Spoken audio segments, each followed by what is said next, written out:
Hey Sam, how do you figure out if you're burnt out and need to take a break or if you're just coping? This is a very good question. Thank you, Academy student Kimmy, for the question. Now, this is very personal to you and it's very hard for me to say without knowing what your day-to-day routine looks like. Sorry if my eyes are closed, by the way, the sun. The Thai sun is just beating down upon me right now. There's two approaches, guys, okay?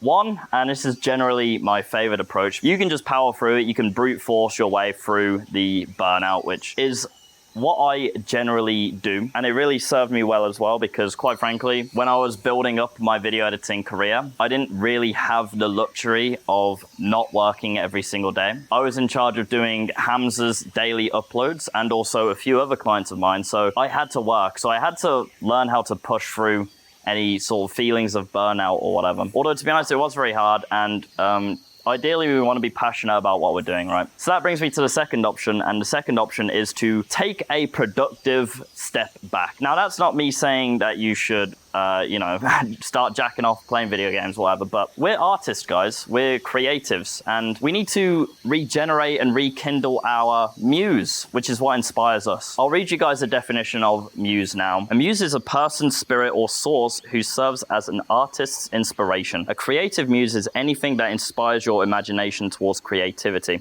People, music, movies, books, private thoughts, ideas, or interests. So if you're constantly balls deep in the trenches, you're not actually spending any time rekindling your muse. So in times of burnout, if you aren't able to push through, the most productive thing you can do is take a step back and reignite your muse, however you see fit. For me, that might be watching a really inspirational film, which has great cinematography, great editing, so that I can watch it, enjoy the film, but also analyze the editing. Why does it work so well? And that's actually very productive for me with my work. It could also mean reading a book. Two books I can really strongly recommend video editors to read is How to Win Friends and Influence People, and also Never Split the Difference, which will help you massively with your client relations and your negotiations. But guys, when it comes to burnout, the best thing we can do is actually prevent it. And I found that there's two reasons why we reach burnout. One, our work is boring. Or two, we're not getting paid enough. Because let me put it this way, you're working with a client who makes the most boring, soul-crushing garbage content. Let's say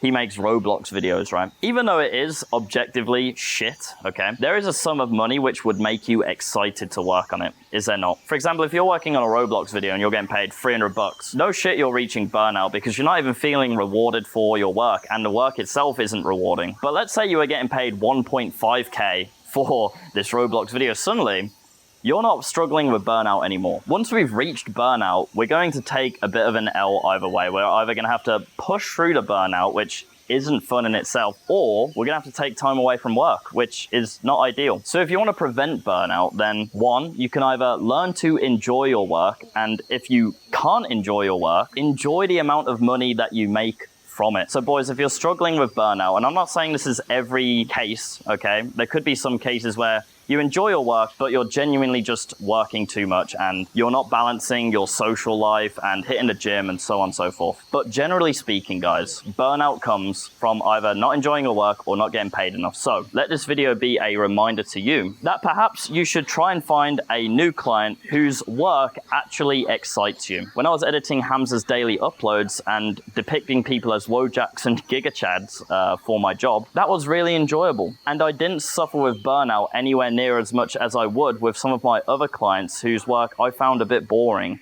For example, like League of Legends streamers. You might want to also consider negotiating for a higher pay, because if you're making more money, it's very hard to not be motivated, because while you're trudging through that horrible Roblox timeline, all you're thinking about is that sweet 1.5K that you're about to make and what you can spend that on. Finding new clients whose work excites you and negotiation is both made easy inside of my Academy of Excellence. If you're a video editor or you're a creative soul like me and you want to learn how to make money online on your laptop so that you can live a lifestyle of freedom much like how I've been able to achieve, check out my Academy of Excellence. It's made for you. It's the first link in the description, and there's a new affordable payment plan. Take a look through the page and see if you're a good fit. Inside, my job is to get you paid as a video editor. Not only do I teach you from scratch how to video edit, but I teach you client relations, negotiation, I teach you advanced motion design, and it comes with the most valuable video editor network you can find on the internet, all for a one-time fee. No bullshit subscription services or school communities, okay? Take a look right now, and Academy student Kimmy, thank you for the question, and I hope this answer helps. Take care, boys.